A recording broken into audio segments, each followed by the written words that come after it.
নমস্কার, সবাইকে স্বাগত জানিয়ে শুরু করছি আজকের প্রাইম টাইম নিউজ। আমি আপনাদের সাথে আছি পূজা, আর আপনারা দেখছেন নিউজ বাংলা নেটওয়ার্ক।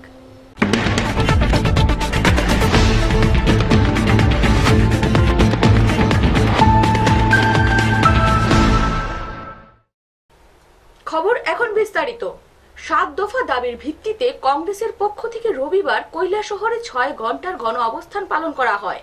এই গণ অবস্থানে উপস্থিত ছিলেন প্রাক্তন প্রদেশ কংগ্রেস সভাপতি বীরজিৎ সিনহা, কংগ্রেস সভাপতি বদরুজ্জামান সহ অন্যান্যরা। 7 দফা দাবি আদায়ের লক্ষ্যে কৈলাসহরে কংগ্রেসের ছাত্র যুবদের যৌথ উদ্যোগে শনিবার 6 ঘন্টার গণ অবস্থান পালন করা হয়। কংগ্রেস ভবনের সামনে অস্থায়ী মঞ্চ তৈরি করে সকাল 10টা থেকে বিকাল 4টা পর্যন্ত 6 ঘন্টার গণ অবস্থান পালন করা হয়। যে 7 দফা দাবিতে গণ অবস্থান পালন করা হয় সেগুলো হলো উত্তরপ্রদেশের হাথরাসে একজন মহিলাকে ধর্ষণের পর অগ্নিদগ্ধ করে মারা হয় তারই প্রতিবাদে, স্বাভাবিক বিদ্যুৎ বিল এবং বিদ্যুৎ বেসরকারীকরণ করার প্রতিবাদে, কৃষি বিল প্রত্যাহার করা, উত্তরপ্রদেশে রাহুল গান্ধী এবং প্রিয়াঙ্কা গান্ধীকে যারা হেনস্থা করেছে তাদের গ্রেপ্তারের দাবি, রাজ্যের বেহাল স্বাস্থ্য পরিষেবার উন্নতি করা, সারা দেশে নারী ধর্ষণ ও নারী নির্যাতন বন্ধ করতে কঠোর আইন প্রয়োগ ও কঠোর শাস্তির ব্যবস্থা করার দাবিতে এবং কলেজের 6ষ্ঠ সেমিস্টার পরীক্ষা যেহেতু অনলাইনে চলছে তাই এই সংক্রান্ত যাবতীয় ফিজ ছাত্রদের ফিরিয়ে দেওয়ার দাবিতে আজকের এই গণ অবস্থান পালন করা হয়। এই গণ অবস্থানে উপস্থিত ছিলেন প্রাক্তন প্রদেশ কংগ্রেস সভাপতি বীরজিৎ সিনহা, কৈলাসহর জেলা কংগ্রেস কমিটির সভাপতি মোহাম্মদ বদরুজ্জামান, জেলা যুব কংগ্রেসের সভাপতি অভিজিৎ সিনহা, জেলা NSCY সভাপতি জুবের আহমেদ খান, যুবনেতা নজরুল ইসলাম শানু সহ আরও অনেকে। গণ অবস্থানে বক্তব্য রাখতে গিয়ে বীরজিৎ সিনহা রাজ্যের এবং কেন্দ্রীয় সরকারের তীব্র আক্রমণ করে বক্তব্য রাখেন। শ্রী সিনহা বলেন, বিজেপি দল একটি জুমলা দল। এই দল সরকারে আসার আগে যেসব প্রতিশ্রুতি দিয়েছিল তার কিছুই করেনি। এছাড়াও বীরজিৎ সিনহা প্রধানমন্ত্রী নরেন্দ্র মোদীর সমালোচনা করে বলেন, বিধানসভা ভোটের আগে ভোটের প্রচারে কৈলাসহরে এসে প্রধানমন্ত্রী নিজেই বলেছিলেন যে কৈলাসহরের পরিত্যক্ত বিমানবন্দর চালু করে দেবেন এবং কৈলাসহরে রেল চালু করবেন, কিন্তু 2.5 বছর অতিক্রান্ত হয়ে গেলেও আজ অবধি কৈলাসহরে রেল কিংবা বিমানবন্দর কিছুই চালু করেননি। এছাড়াও কোভিড পরিস্থিতিতে রাজ্যের বিজেপি সরকার সম্পূর্ণ ব্যর্থ বলে রাজ্য সরকারের তীব্র সমালোচনা করেন তিনি। কংগ্রেসের ছাত্র যুবদের উদ্যোগে 7 দফা দাবিতে 6 ঘন্টার গণ অবস্থানে প্রচুর সংখ্যক দলীয় কর্মী উপস্থিত ছিলেন। গণ অবস্থান শেষে বীরজিৎ সিনহা বলেন, আগামী 20 অক্টোবর বিকাল 3টায় এই 7 দফা দাবিতে 5000-এর বেশি দলীয় কর্মীদের নিয়ে কৈলাসহরে এক বিশাল বিক্ষোভ মিছিল অনুষ্ঠিত হবে। কংগ্রেসের ছাত্র যুব 7 দফা দাবি নিয়ে 6 ঘন্টার গণধর্ণা বসেছে। যে দাবিগুলা কৈলাসহরের মানুষের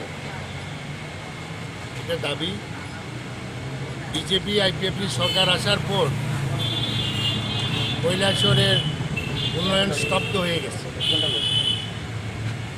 গলি গলিতে রাস্তাগুলা পায়ে হাঁটার অনুপযুক্ত হয়ে গেছে, কোনো মেনটেনেন্স নেই, নতুন কোনো রোডের কাজ হচ্ছে না।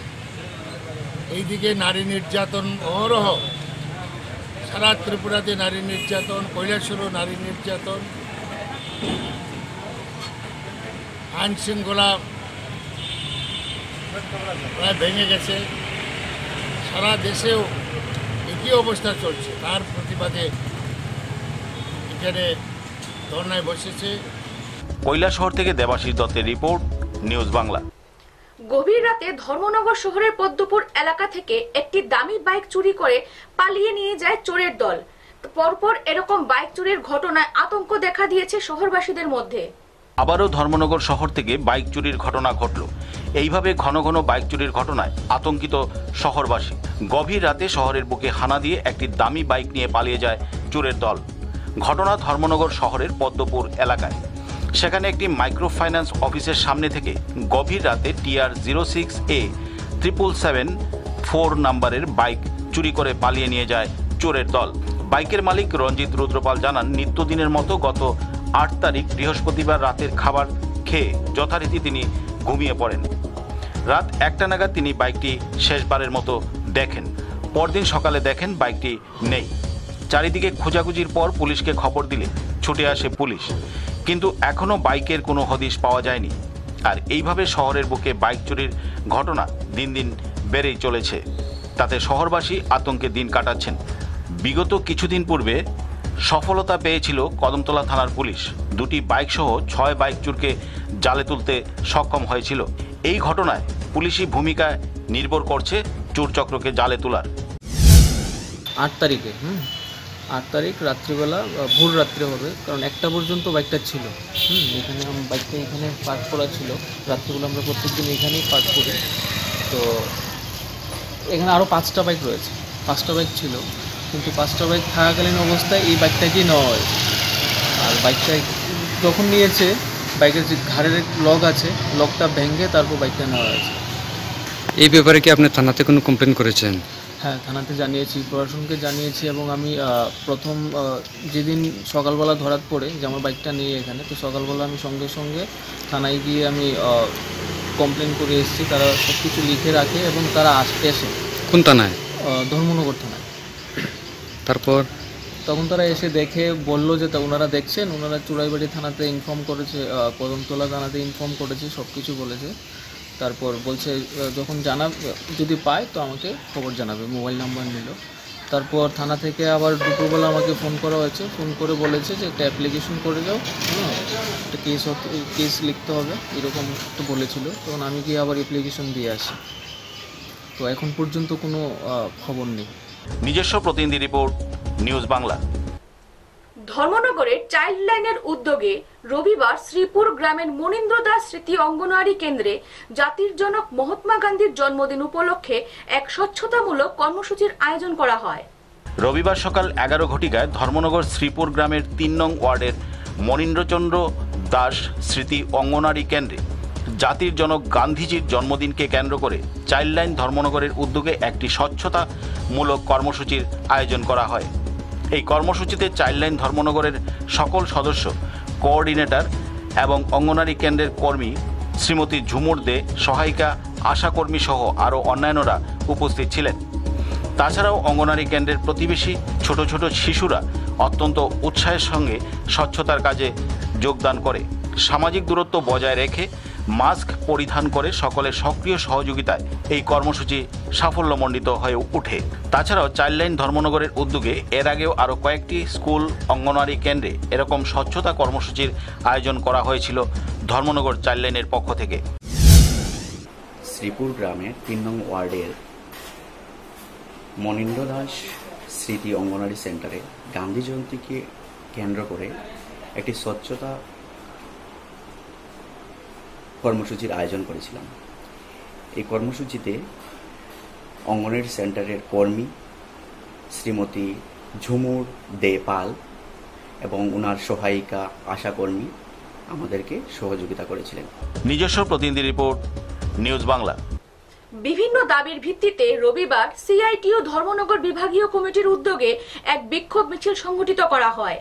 এই মিছিলে উপস্থিত ছিলেন সিপিআইএম উত্তর ত্রিপুরা জেলা কমিটির সম্পাদক অমিতাভ দত্ত, প্রাক্তন মন্ত্রী বিজিতা নাথ সহ অন্যান্যরা।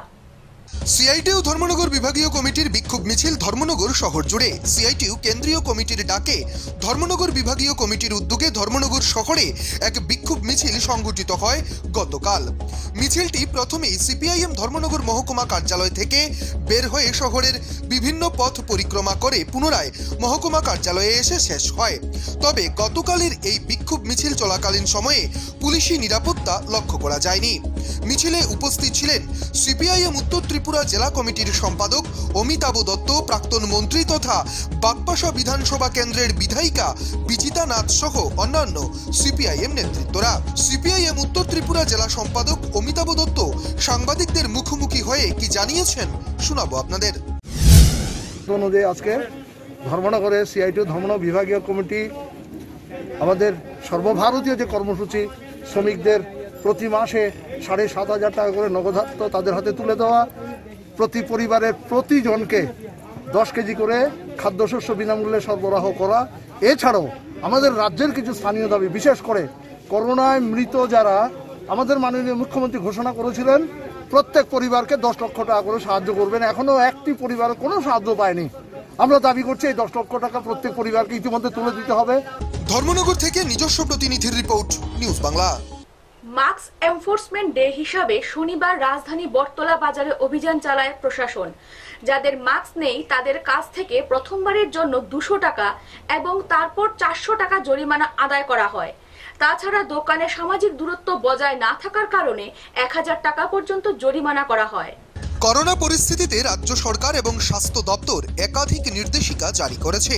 সেই অনুযায়ী মাস্ক পরিধান করে বাড়ি থেকে বের হওয়ার কড়া নির্দেশ দেওয়া হয়েছে। একই সঙ্গে জনবহুল এলাকাগুলোতে সামাজিক দূরত্ব বজায় রাখতে বলা হয়েছে। কিন্তু রাজ্যের বেশিরভাগ মানুষ এই নির্দেশিকা মান্যতা দিলেও একাংশের মধ্যে রয়েছে নিয়ম ভাঙার প্রবণতা। ইতিমধ্যেই যারা মাস্ক পরবার বিধিনিষেধকে উল্লঙ্ঘন করেছেন তাদের বিরুদ্ধে ধারাবাহিক জরিমানা আদায় করে চলেছে রাজ্য প্রশাসন। নতুন করে মুখ্য সচিব একটি নির্দেশিকা জারি করেছেন, যাতে স্পষ্ট করে বলা হয়েছে এখন থেকে প্রত্যেক শনিবার যারা মাস্কবিহীন অবস্থায় বাড়ি থেকে বের হচ্ছে তাদের বিরুদ্ধে ব্যবস্থা গ্রহণ করতে হবে। স্পেশাল ড্রাইভ নিয়েছে সরকার। করোনা ভাইরাসের সংক্রমণ যাতে না ছড়াতে পারে তার জন্য এই উদ্যোগ নেওয়া হয়েছে। সেই নির্দেশ অনুযায়ী শনিবার মাস্কবিহীনদের বিরুদ্ধে এনফোর্সমেন্ট চালানো হয়। প্রথমবারের জন্য 200 টাকা এবং এরপর 400 টাকা জরিমানা আদায় করা হয়। রাজধানীর বটতলা বাজারে এই অভিযান চালায় সদর মহকুমা শাসক অসীম সাহা সহ প্রশাসনিক আধিকারিকেরা। একই সঙ্গে কোনো কোনো দোকানে সোশ্যাল ডিস্টেন্স বজায় না থাকলে 1000 টাকা পর্যন্ত জরিমানা করা হয়েছে। জরিমানা এবং সচেতনতা বৃদ্ধি করা হচ্ছে। যাদের কাছে মাস্ক নেই তাদের হাতে মাস্ক তুলে দেন সদর মহকুমা শাসক। সামনেই দুর্গাপুজো, তাতে আরো বেশি মানুষ বেরিয়ে আসবে রাস্তায়। তাই সুস্থ থেকে আনন্দে মেতে উঠবার আহ্বান জানান সদর মহকুমা শাসক অসীম সাহা। নিয়ম মেনে চলে করোনা যুদ্ধে সামিল হওয়ার বার্তা দেন তিনি। শহরের বেশ কিছু স্থানে এই অভিযান চালানো হয়। রাজ্য সরকার মাননীয় মুখ্য সচিব একটি নির্দেশ জারি করেছেন যে প্রত্যেক শনিবারকে স্পেশাল ড্রাইভ মাস্ক যাতে পরে এবং যারা না পরে তাদের বিরুদ্ধে অ্যাকশন নেওয়া এবং সোশ্যাল ডিস্টেন্সিং মেনটেন করা। এতে আপনারা জানেন স্বাস্থ্যবিধি হিসাবে যে করোনা ভাইরাস সংক্রমণ যাতে না ছড়াতে পারে তার জন্য দুটো প্রধান আমাদের কাজ, একটা হলো মাস্ক পরা এবং সোশ্যাল ডিস্টেন্স মেনটেন করা এবং হাইজেন মেনটেন করা, মানে বারবার হাত ধোয়া, প্রতি 20 মিনিট অথবা 30 মিনিটের মধ্যে একবার হাত ধুয়ে নেওয়া যাতে করে কোনো কিছু আমাদের মুখে না লাগে। তো এই যে বিষয়টাকে সামনে রেখে আজকে আমাদের স্যাটারডে শনিবার আমরা গত দিনও করেছিলাম এবং প্রতিদিনই প্রায় করি এবং এই দিনটাকে আমরা স্পেশালি বাড়ি আমরা দুটো কাজে করি। একটা হলো আমরা এনফোর্সমেন্ট করি, যারা মাস্ক পরেনি, যারা সোশ্যাল ডিস্টেন্স মেনটেন করেনি তাদেরকে ফাইন যেটা করার ওইটা আমরা করি। জানেন প্রথমবারের জন্য 200 টাকা মাস্ক না পরার জন্য, দ্বিতীয়বারের জন্য 400 টাকা এবং সোশ্যাল ডিস্টেন্স মেনটেন না করলে পরে দোকানদারদের আমরা 1000 টাকা পর্যন্ত আমরা জরিমানা করি। আগরতলা থেকে নিজস্ব প্রতিনিধির রিপোর্ট, নিউজ বাংলা। বাঁকা পথে 20% টাকা ঘোষ না দেওয়ায় ঠিকাদারের বিল আটকে রাখল পঞ্চায়েত সচিব। ঘটনা কমলাসাগর বিধানসভার দক্ষিণ মধুপুর এলাকায়। বিডিওর কাছে অভিযোগ করার পরও বিলে স্বাক্ষর করতে রাজি হননি পঞ্চায়েত সচিব শিখাবালা দাস। বাঁকা পথে 20% টাকা না দেয়ায় ঠিকাদারের বিল আটকে রাখল পঞ্চায়েত সচিব। ঘটনা কমলাসাগর বিধানসভার দক্ষিণ মধুপুর এলাকায়। ঘটনার বিবরণে জানা যায়, গত 2 মাস আগে বিশালগড় মহকুমার কমলাসাগরের দক্ষিণ মধুপুর পঞ্চায়েতের 30 কার্ড এলাকার সমীর সরকার ব্লক থেকে একটি বরাত পেয়ে 65,000 টাকার ওই এলাকার বিদ্যামূলা অঙ্গনওয়াড়ি সেন্টারের মেইনটেনেন্সের কাজ করিয়েছিলেন। কিন্তু কাজ করবার পর পঞ্চায়েত সচিব সেই বিলে স্বাক্ষর করলেই বিল পাবে ঠিকাদার সমীর বাবু, কিন্তু সেই বিল আটকে রেখে তার কাছে 20% টাকা দাবি করছে পঞ্চায়েত সচিব শিখাবালা দাস। এমনই অভিযোগ সমীর বাবুর, কিন্তু সমীর বাবু সেই টাকা দিতে অসম্মতি পোষণ করেন, যার ফলে তার বিলে স্বাক্ষর করতে রাজি নন পঞ্চায়েত সচিব। পরবর্তী সময়ে সমীর বাবু বিশালগড় ব্লকের বিডিও, পঞ্চায়েত চেয়ারপারসন, শ্রম দপ্তর সকলের কাছে জানালেও সচিব মহোদয়া স্বাক্ষর করতে রাজি নন। এমনকি তার কাগজপত্র ঢিল দিয়ে ছুঁড়ে ফেলে দেয়। আরও অভিযোগ, সেই পঞ্চায়েত সচিব দক্ষিণ মধুপুরে আসবার পর থেকেই সাধারণ জনগণের সঙ্গে খারাপ আচরণ করছেন। অফিস ফাঁকি দেয়া তার নিত্যদিনের ঘটনা। জানা যায় একাংশ রাজনৈতিক দলের মদতেই এই ঘটনা করা হচ্ছে। যদিও তার বদলির নির্দেশ আসার পরেও নতুন সচিবের কাছে তিনি দায়িত্ব হস্তান্তর করতে রাজি নন। তা নিয়ে চরম ক্ষোভ দেখা দিয়েছে গোটা এলাকায়। আমি আজকে আসি ম্যাডাম, আমার বিলটা হইতেছে না করে আপনি কইছেন এই অ্যাকাউন্টটা না, এই অ্যাকাউন্টটা দিয়ে উপরে একদম উপরে আমার এই অ্যাকাউন্টটা লেগে কইছে বিল করতে পারে না, সুদী সরকার অ্যাকাউন্টটা। তারপরে তাই না আমার ফাইলাম ভাইবেছে আমি আমার এইভাবে কাগজ ডিল দিয়ে আমার উপরে দিয়েছে বাইরে পঞ্চায়েত থেকে তোমার অর্ডার এনে কাজ করুন এইভাবে কইছে। ওরা আমি সঙ্গে সঙ্গে গেছি গিয়া অনেকের জানাইছি, তারা কোনো অ্যাকশন নিছে না। কমলাসাগর থেকে নিজস্ব প্রতিনিধির রিপোর্ট, নিউজ বাংলা। সারা ভারত আইনজীবী ইউনিয়নের উদ্যোগে শনিবার পশ্চিম ত্রিপুরা জেলার প্রথম সম্মেলন অনুষ্ঠিত হয়। এই সম্মেলনে প্রধান বক্তা হিসেবে উপস্থিত ছিলেন বিরোধী দলনেতা মানিক সরকার। সারা ভারত আইনজীবী ইউনিয়নের পশ্চিম ত্রিপুরা জেলার প্রথম সম্মেলন অনুষ্ঠিত হয় শনিবার। এই সম্মেলনে বক্তব্য রাখতে গিয়ে বর্তমান বিরোধী দলনেতা রাজ্যের প্রাক্তন মুখ্যমন্ত্রী মানিক সরকার বলেন, সমাজের একটা বড় অংশ রয়েছে মধ্যবিত্ত। তারা যদি বর্তমান সময়ে সঠিক সিদ্ধান্ত নিতে পারে তবে এই অবস্থার একটা সহায়ক পরিস্থিতি তৈরি হতে পারে। এই জায়গায় সম্মেলন করে কমিটি তৈরি করে দায়িত্ব শেষ করলে হবে না। সমতার ক্ষেত্রে লড়াই চালিয়ে যেতে হবে। সমাজের মানুষের অধিকার প্রতিষ্ঠিত করতে এগিয়ে আসতে হবে। ন্যায় বিচার পেতে সহায়তা করুন। পরিবার প্রতিপালন করতে হবে। ছেলে মেয়েদের জন্য রোজগার করতেই হবে, কিন্তু সংবিধান যেভাবে আক্রান্ত হচ্ছে তার বিরুদ্ধে রুখেও দাঁড়াতে হবে। এটাকে বাদ দিয়ে ডেমোক্রেট বলে রাজনীতি করলে কোনো লাভ হবে না। ডেপুটেশন দেওয়া যাবে না, ডেপুটেশন দেওয়ার দায়িত্বপ্রাপ্ত কোনো লোকজন নাই, কথা তার কাছে বলবে। অর্থাৎ কোভিডের আগে গণতন্ত্রের উপর যে আক্রমণ, কোভিডের সময়ে অর্থনৈতিক ক্ষেত্রে আক্রমণ যেমন তীব্র থেকে তীব্রতর হচ্ছিল, গণতন্ত্রের উপরে কিন্তু আক্রমণ তীব্র থেকে তীব্রতর হতে শুরু করলো। এবং মূল লক্ষ্যটা হচ্ছে যাতে বড় পুঁজি, কর্পোরেট সেক্টর, মাল্টিনেশনাল কর্পোরেশন, দেশি বিদেশি, তাদের যাতে মুনাফায় কোনো টান না হয়। আগরতলা থেকে নিজস্ব প্রতিনিধির রিপোর্ট, নিউজ বাংলা। কৃষি বিল প্রত্যাহারের দাবিতে শনিবার পাথারকান্দিতে এক অভিনব কায়দায় প্রতিবাদী মিছিল সংগঠিত করল কংগ্রেস। কাঁধে লাঙ্গল, মই ও ট্র্যাক্টর চালিয়ে শহরে বিভিন্ন পথ পরিক্রমা করেন কংগ্রেস সমর্থকরা। কেন্দ্রীয় বিজেপি সরকারের কৃষক বিরোধী কালো আইনের বিরুদ্ধে গোটা দেশের নানা প্রান্তে প্রতিবাদ অব্যাহত রয়েছে। এরই অঙ্গ হিসেবে কৃষক বিরোধী আইন অবিলম্বে প্রত্যাহারের দাবিতে গতকাল পাথারকান্দিতেও এক অভিনব প্রতিবাদ মিছিল সংগঠিত করল কংগ্রেস দল। পাথারকান্দি ব্লক তিমাতা থেকে কংগ্রেস কর্মী সমর্থকেরা কাঁধে লাঙল, জুয়ার, মই এবং ট্র্যাক্টর চালিয়ে কৃষক বিরোধী আইনের বিরুদ্ধে প্রতিবাদে সরব হয়। বিজেপি সরকারের বিরুদ্ধে বিভিন্ন ধরনের স্লোগান দিয়ে আকাশ বাতাস কাঁপিয়ে তুলে প্রতিবাদীরা। গোটা পাথারকান্দি শহর পরিক্রমা শেষে স্থানীয় সার্কেল কার্যালয়ের সম্মুখে গিয়ে জমায়েত হন প্রতিবাদী কংগ্রেস কর্মীরা। সেখানে বক্তব্য রাখতে গিয়ে প্রত্যেক বক্তা কেন্দ্রীয় বিজেপি সরকারের কৃষক বিরোধী আইনের তীব্র প্রতিবাদ জানান। জেলা যুব কংগ্রেসের উপসভাপতি নাসির উদ্দিন বলেন, কৃষকদের ঋণ মুকুব এবং অন্যান্য সুবিধা দেওয়ার প্রতিশ্রুতি দিয়েছিল কেন্দ্রীয় বিজেপি সরকার, কিন্তু কৃষকদের ঋণ মুকুব হয়নি। উল্টো কৃষকদের বিরুদ্ধাচরণে আইন পাশ করা হয়েছে, যা কৃষকদের জন্য এক অশনি সংকেত। কৃষকরা সরকারি সুযোগ সুবিধা পাচ্ছে না।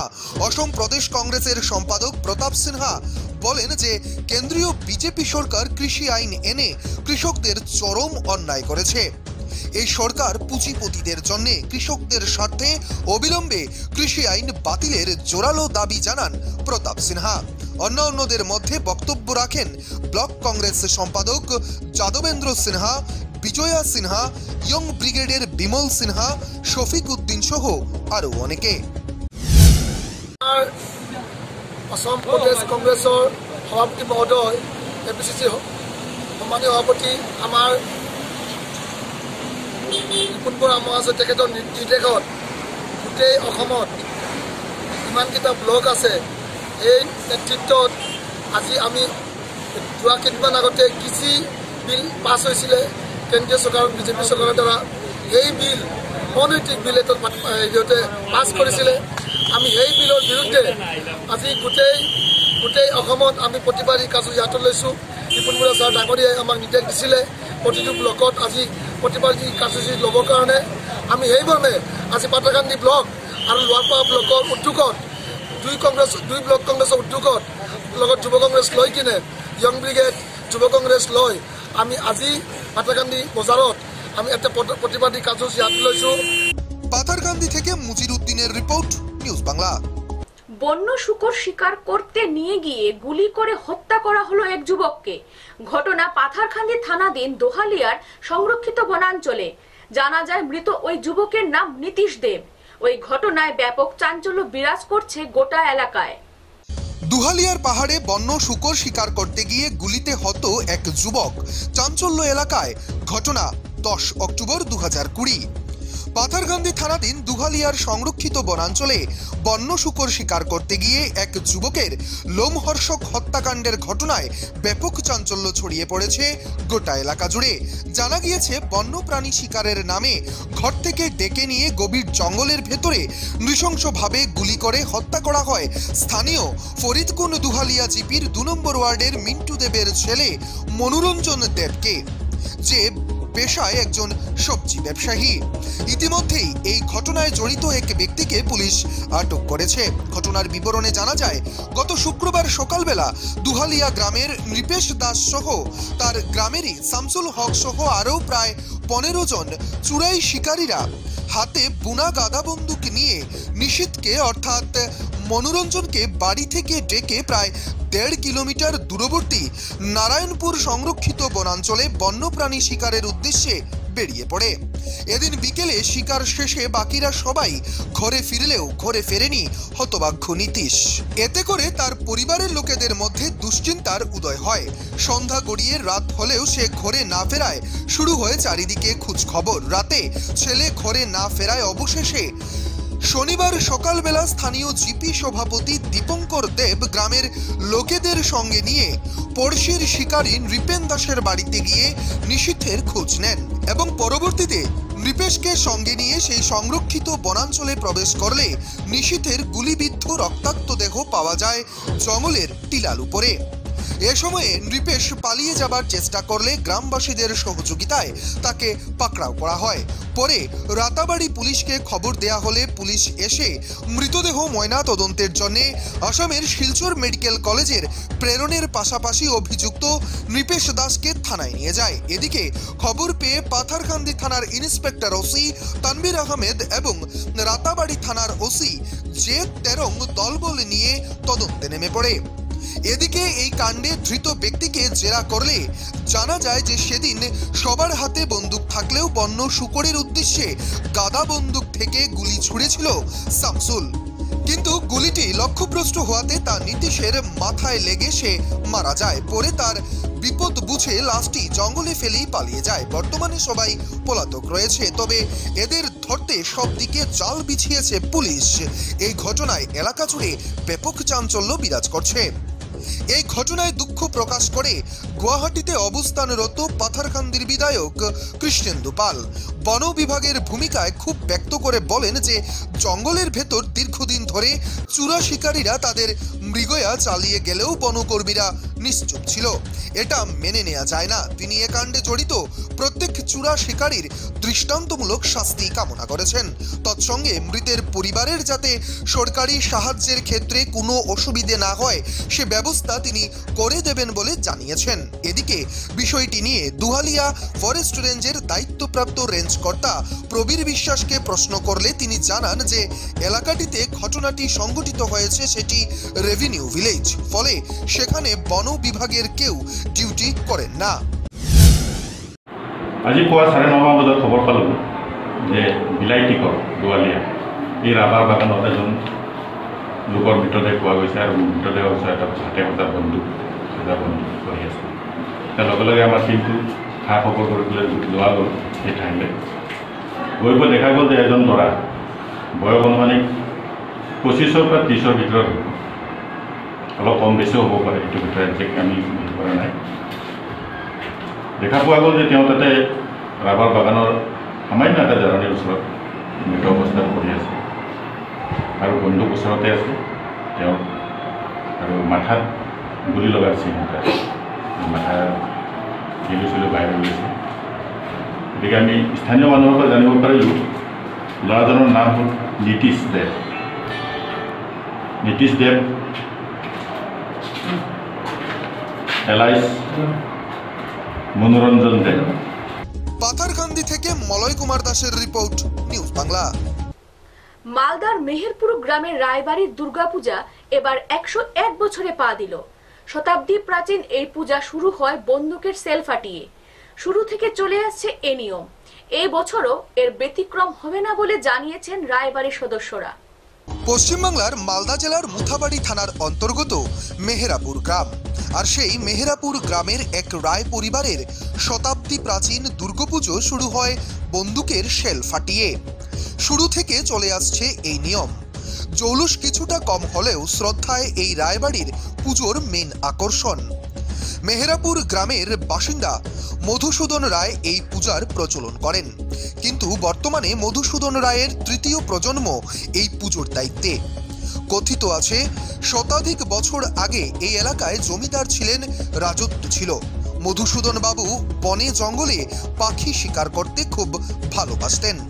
একবার মধুসূদন বাবু তার দলবল নিয়ে ওই এলাকার একটি জঙ্গলে গিয়েছিলেন পাখি শিকার করতে, এবং তিনি জঙ্গলে বিপদের মুখে পড়ে যান। আর সেই জঙ্গলে মা দুর্গার স্বপ্নাদেশে মধুসূদন বাবু শেষ পর্যন্ত বিপদ থেকে উদ্ধার পান। তারপর থেকেই এই রায়বাড়িতে দুর্গাপুজো শুরু হয়।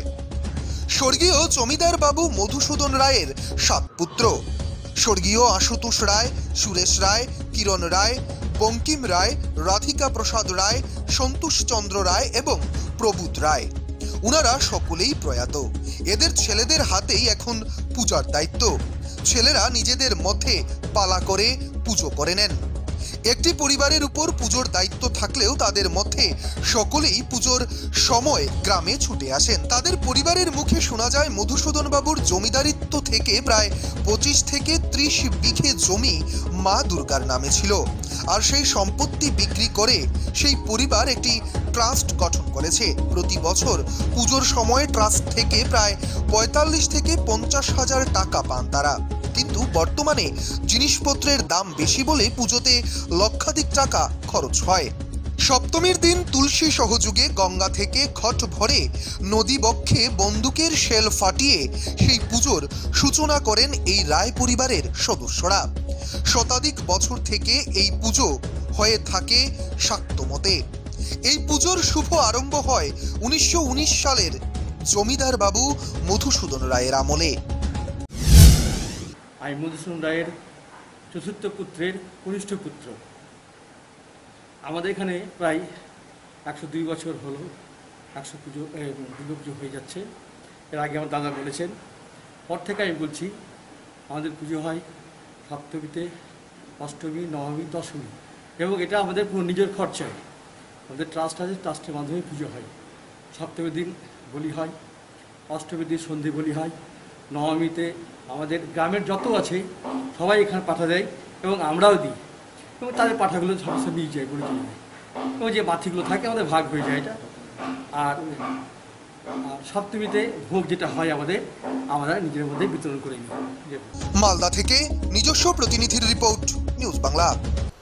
আসন্ন দুর্গাপূজা এবং কালী পূজা উপলক্ষে কদমতলা থানা এলাকার সমস্ত ক্লাব এবং সার্বজনীন পূজা কমিটিকে নিয়ে রবিবার কদমতলা থানায় এক গুরুত্বপূর্ণ বৈঠক অনুষ্ঠিত হয়। এই বৈঠকে সভাপতিত্ব করেন কদমতলা থানার ওসি কৃষ্ণধন সরকার। রবিবার কদমতলা থানাতে আসন্ন দুর্গাপূজা এবং কালী পূজা উপলক্ষে কদমতলা থানা এলাকার সমস্ত ক্লাব এবং সার্বজনীন পূজা কমিটিদের নিয়ে শান্তি শৃঙ্খলা এবং এই করোনা পরিস্থিতিতে কিভাবে সামাজিক দূরত্ব বজায় রেখে ক্লাব এবং পূজা কমিটিগুলো সুন্দরভাবে যাতে পূজা পরিচালনা করতে পারে এবং সরকার যে নিয়মাবলী এবং যে বিধিনিষেধ তৈরি করেছে পূজা উদ্যোক্তারা যথাযথভাবে পালন করে পূজা করতে পারে, তারই পরিপ্রেক্ষিতে এক বৈঠক অনুষ্ঠিত হয়। এই বৈঠকে উপস্থিত ছিলেন মহকুমা পুলিশ আধিকারিক IPS কান্তা জাহাঙ্গীর, পঞ্চায়েত সমিতির চেয়ারম্যান সুব্রত দেব, বিশিষ্ট সমাজসেবী হীরালাল নাথ, সুভাষিস সেনগুপ্ত, অরুণ ভট্টাচার্য সহ বিভিন্ন ক্লাব এবং সার্বজনীন পূজা কমিটির পূজা উদ্যোক্তারা। এই বৈঠকে সভাপতিত্ব করেন কদমতলা থানার ওসি কৃষ্ণধন সরকার। एंट्री और एग्जिट पॉइंट है आपका पंडाल वगैरह जो ओपन रहेगा, ये भी आपको बता दिया होगा शायद कि वो ओपन रहेगा, क्लोज प्लेस नहीं रहेगा, तो नैरो भी नहीं होना चाहिए। मीन्स आपका एंट्री और एग्जिट पॉइंट बड़ा होना चाहिए ताकि लोग आपस में इतना ज़्यादा टकरा के या ऐसे नहीं आए। और एक सोशल डिस्टेंस का आप वहाँ पे एक मार्किंग भी कर दीजिएगा ताकि 6 मीटर का, क्योंकि इन सब चीज़ों का हमें सबको पता है, बार बार बोल रहे हैं, बट प्रॉब्लम ये है कि फॉलो नहीं होती है। अब जब ये कोरोना वायरस में कल उन्होंने ये बताया कि जो फाइन के लिए मेन एम हमारा ये नहीं था कि पैसा इकट्ठा करना है, हमारा एम ये था कि आप लोगों को अवेयरनेस आनी चाहिए। क्योंकि मैंने पूरा एरिया का विजिट किया था, मैंने मोस्टली लोगों को ये देखा मास्क नहीं पहनते, और अगर मास्क पहनते हैं तो वो यहाँ अभी मैं किसे लगा के बोल रही हूँ तो यहाँ रहेगा या ना कोई सोशल डिस्टेंस है। तो इस सब चीज़ों को हम देखते हैं और हम कुछ लाइटली ले रहे हैं, लेकिन जब खुद के घर में होता है या खुद को जब होता है तब हमें पता चलता है कि हाँ प्रॉब्लम है। हम नहीं चाहते कि पुलिस अपनी जबरदस्ती दिखाए या कुछ भी करे, क्योंकि हमें रूल्स को फॉलो करवाना होता है, तो हमें फिर स्ट्रिक्ट एक्शन भी लेना पड़ता है। तो मैं नहीं चाहती वो स्ट्रिक्ट एक्शन लेना पड़े। तो आप सब लोग एक अच्छा एग्जाम्पल है कि सोसाइटी और पुलिस दोनों मिलकर अगर कोई चीज़ डिसाइड करते हैं तो उस चीज़ को फॉलो करना चाहिए। तो ये चीज़ अच्छी है कि आपने नाइट कर्फ्यू का टाइम और बाकी जो भी गाइडलाइंस है I think you will follow, अच्छी तरह से आप सब लोग फॉलो करेंगे, सब चीज़ें रहेंगी। মূলত হচ্ছে আমাদের আসন্ন দুর্গাপূজা কালী পূজা উপলক্ষে আমাদের কদমতলা থানা এলাকায় যে সমস্ত ক্লাব বা সার্বজনীন পূজা কমিটি আছে তাদেরকে নিয়ে আমরা একটা প্রিপারেটরি মিটিং শান্তি শৃঙ্খলা নিয়ে এবং কিভাবে আমরা পূজার মধ্যে শারীরিক দূরত্ব বজায় রাখা যাবে তার উপরে এবং মাস্ক যাতে করে এবং পূজা যাতে সুন্দরভাবে চলে তার নিরিখেই আমরা সবাইকে নিয়ে আমাদের এসডিপিও ম্যাডাম উপস্থিত ছিলেন, ব্লক চেয়ারম্যান ছিলেন, বাজার সমিতি ছিলেন, ক্লাব বাজার সেক্রেটারি প্রেসিডেন্ট ছিলেন এবং বিভিন্ন ক্লাবের সেক্রেটারি প্রেসিডেন্ট এবং মিডিয়ার পার্সোনালও ছিলেন। সবাই মিলে আমরা সিদ্ধান্ত নিয়েছি আমাদের একটা আমাদের কদমতলা থানা এলাকাতে যাতে আমরা নাইট কারফিউটা কতটা সময় হবে সেটাও আমরা নির্ধারণ করে ফেলেছি, যাতে ওই নাইট কারফিউর মধ্যে আমরা সমস্ত আনন্দ উৎসব যে টাইমিং থাকে সেই টাইমিং ফিক্স করা হয়ে গেছে। এরপরে নাইট কারফিউ চালু হয়ে যাবে, সমস্ত যে আনন্দ উৎসব অনুষ্ঠান বন্ধ থাকবে। এটাই এবারের বিশেষ নীতি এবং রুলস।